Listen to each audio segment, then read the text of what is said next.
What if the most powerful sentence shaping your entire life is one you repeat every day without even noticing? Two simple words. I am. Sounds harmless, right? But here's the strange part. Your brain treats those two words like instructions. Every time you say them, your mind quietly listens. I am tired. I am unlucky. I am bad at this. I am not confident. I am always behind. And the moment those words leave your mouth, something subtle happens. Your brain begins collecting evidence to prove them true. Not because you're weak, not because life is unfair, but because the human mind has a strange habit. It tries to make your identity consistent. If you say, I am bad with money, your brain nods quietly and says, got it. Let's behave like someone who's bad with money. If you say, I am awkward around people, your brain responds, understood. Let's make sure we stay awkward. Now here's the unsettling question. What if the life you're experiencing right now is partially built by the words you keep attaching to I am? Take a moment with that thought, because most people never notice this pattern. They treat their words like observations. I'm just being honest about who I am. But wait until you hear this. Those words aren't observations. They're programming.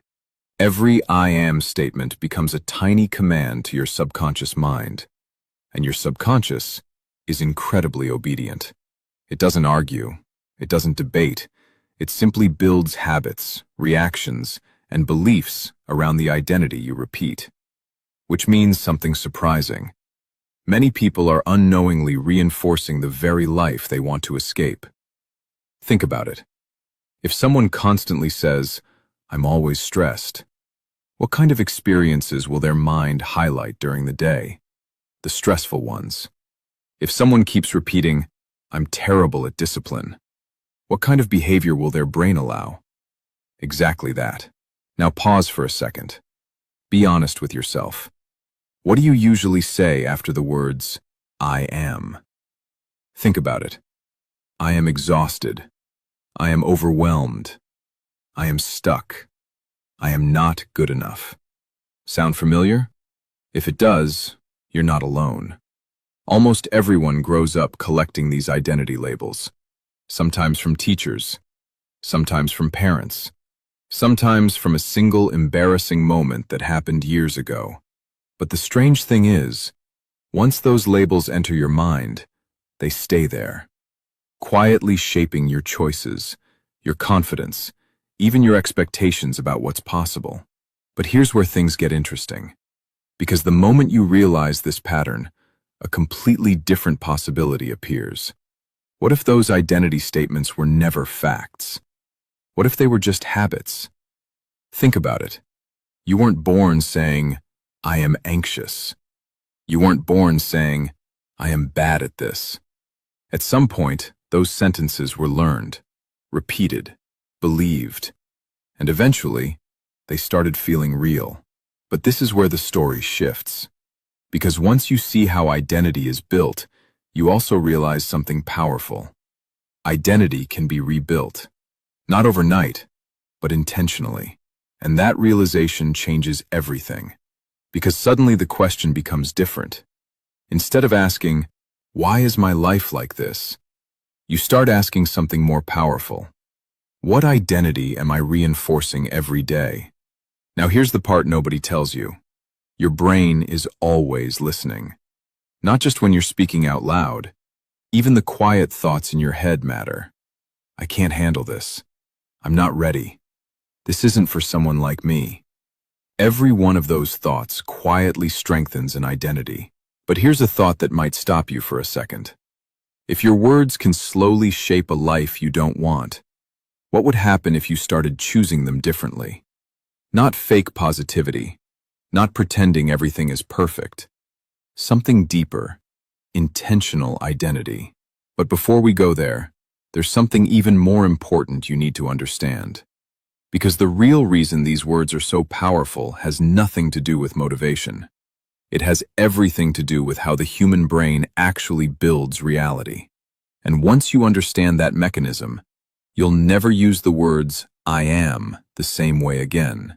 But first, a quick moment of honesty. When things go wrong in your life, which sentence feels more natural to you? "I am the kind of person who figures things out," or "I am the kind of person who always messes things up"? Don't rush the answer. Just notice which one your mind leans toward, because that quiet preference might be revealing more about your identity than you realize. And what you're about to discover next is the exact reason those two little words hold so much control over your future. So why are the words "I am" so powerful? Why do they quietly shape confidence, habits, and even the direction of a life? The answer hides inside something your brain does every second, without asking permission. Your brain is constantly trying to answer one question: who am I? Not once in your life, every day. And the strange part is, your brain doesn't answer that question using logic. It answers using repetition. Whatever identity you repeat the most becomes the one your mind protects. If someone repeats, "I am shy," their brain begins filtering the world through that lens. Suddenly, every awkward moment becomes proof. Every quiet moment becomes confirmation.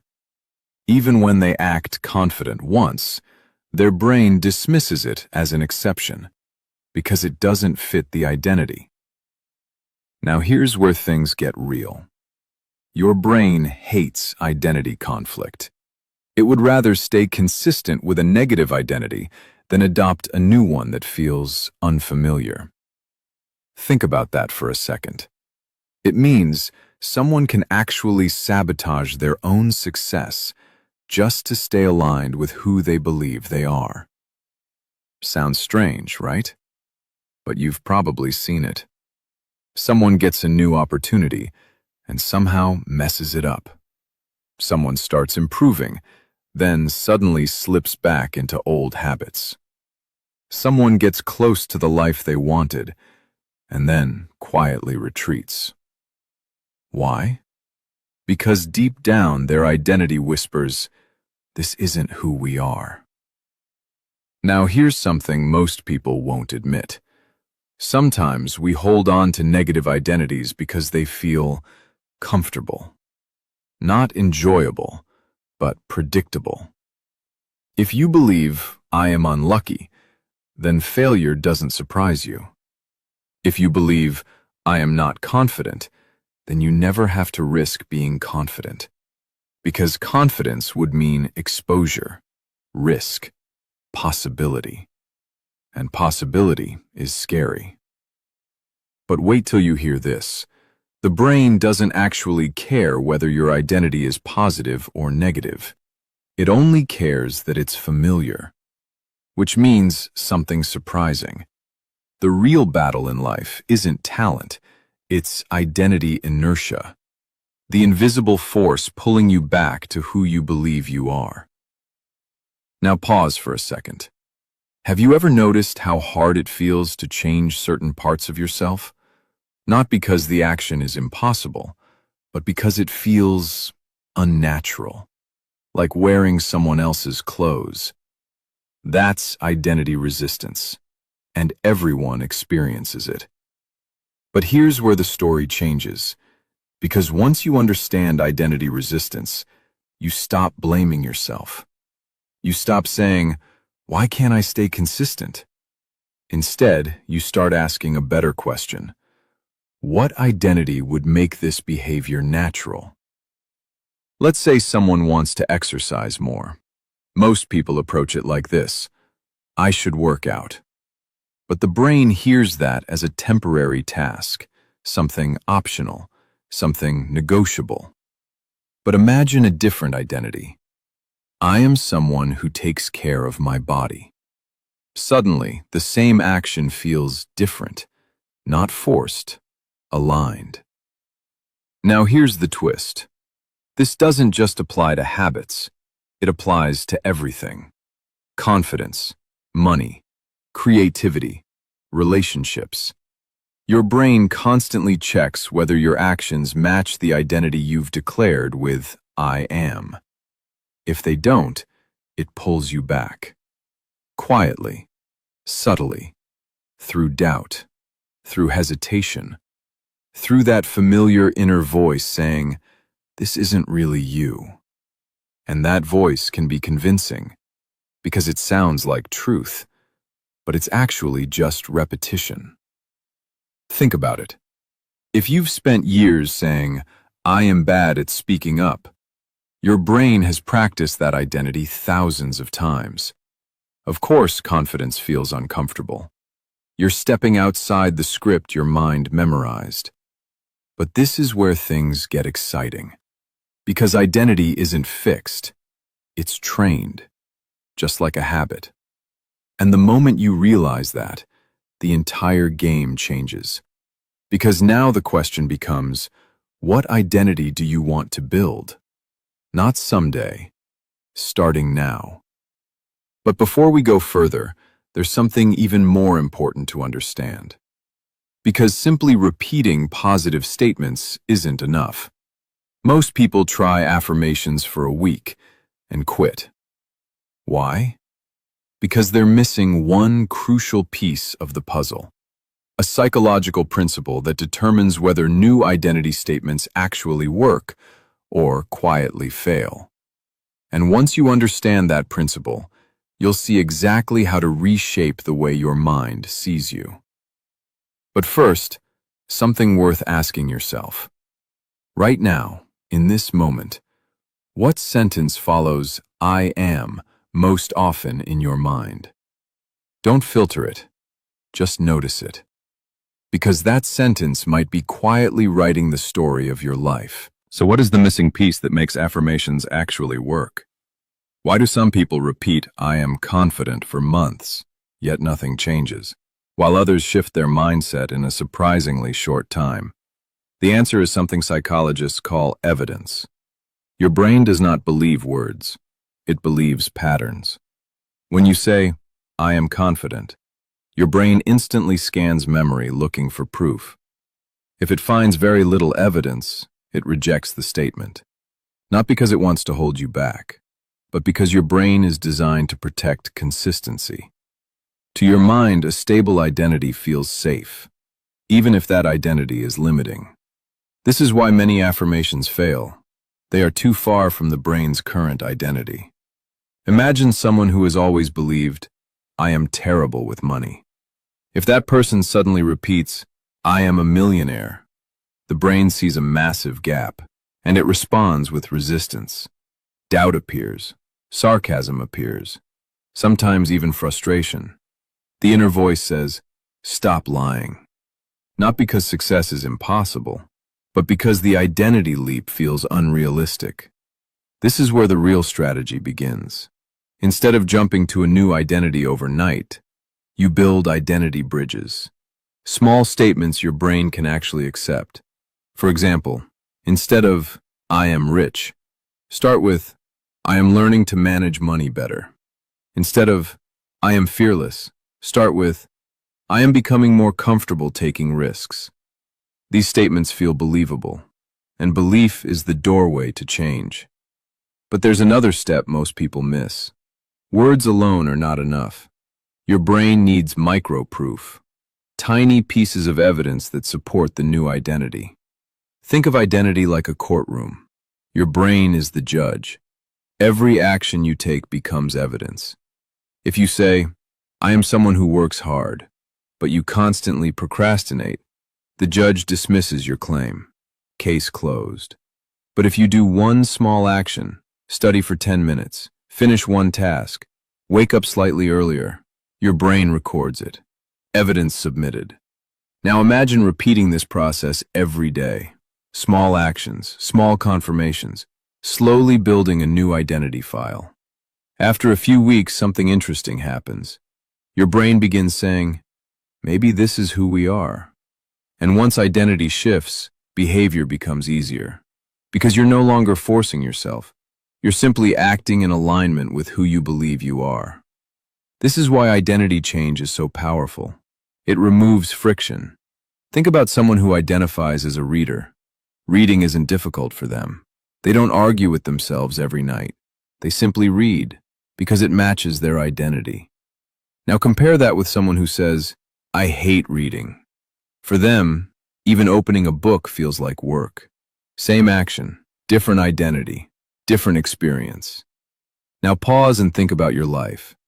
Where are you fighting your own identity? Where are you trying to change behavior without changing the story behind it? Because the story always wins. Your mind protects identity more fiercely than comfort, more fiercely than logic, more fiercely than even happiness. That might sound dramatic, but look around.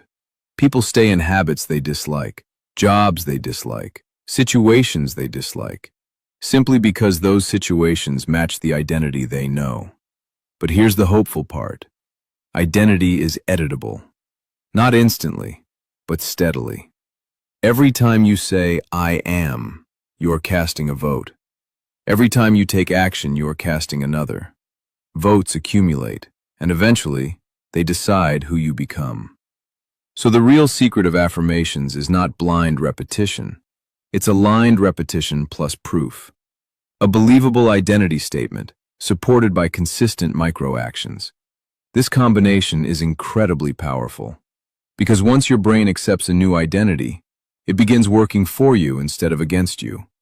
Habits feel lighter, decisions feel clearer, confidence grows naturally, and slowly, the sentence that follows, "I am," begins to change. Not because you forced it, but because you trained your mind to believe something new.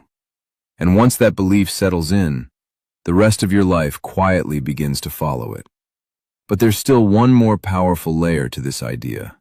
Because the words "I am" don't only shape how you see yourself, they also influence how the world sees you.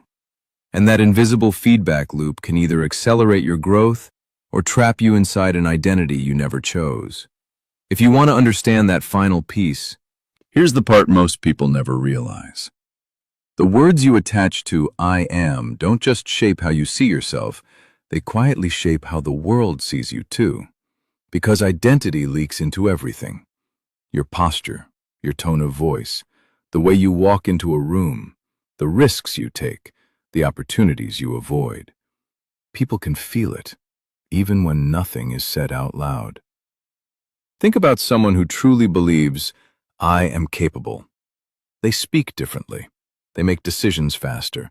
They try things other people hesitate to attempt, not because they're fearless, but because their identity gives them permission to act. Now compare that with someone who carries the belief, "I am not good enough." Even if they have the same intelligence, the same potential, the same opportunities, their behavior becomes smaller. They hesitate. They second guess. They wait for permission that never arrives. And over time, something frustrating happens. Life starts confirming the identity they believed all along, not because the world is unfair, but because identity shapes behavior, and behavior shapes outcomes. This creates a powerful feedback loop. Your identity shapes your actions create results, your results reinforce your identity. Round and round it goes. But here's where things change. Because once you understand this loop, you realize something empowering. You can interrupt it, not by forcing massive life changes overnight, but by choosing a new identity and proving it slowly. Let's imagine something.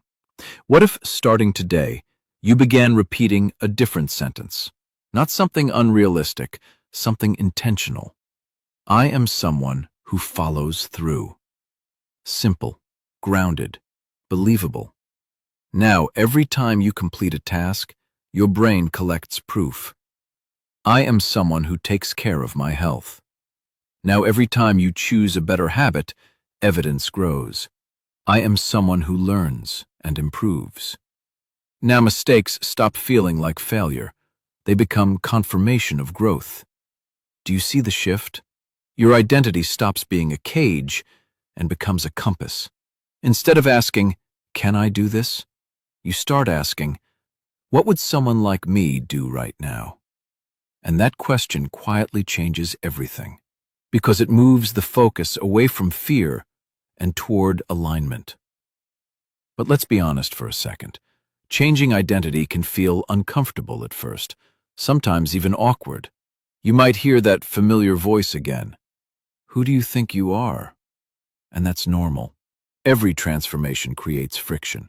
Your old identity will try to defend itself, but here's something worth remembering. That voice is not truth. It's just repetition. The echo of old beliefs you practiced long enough to sound convincing. And repetition works both ways. If old thoughts can shape your life, new ones can reshape it, slowly, patiently, day by day. So let me ask you something important. If your mind is always listening to the words that follow, I am, what kind of identity do you want it to hear? Take a second with that, because the answer matters more than you might think. The sentence you repeat most often becomes the direction your life slowly moves. And the beautiful thing is, you don't need a perfect plan to begin. You only need a better identity. One sentence, repeated consistently, supported by small actions. That's how change really happens. Not through sudden transformation, but through quiet identity shifts that compound over time. Years from now, when you look back at this chapter of your life, you probably won't remember the exact day things started improving. You'll remember a moment of awareness, a moment when you realized the story you were telling yourself could be rewritten. And maybe that moment is happening right now, because the words, I am, will follow you for the rest of your life. The only question is, what story will you choose to attach to them? If this idea stayed with you, if it made you pause and think differently about yourself, don't let it fade like another passing thought. Keep exploring ideas that help you build a stronger identity. Subscribe and keep moving toward the person you're becoming, because the most powerful identity you will ever say is the one you decide to believe.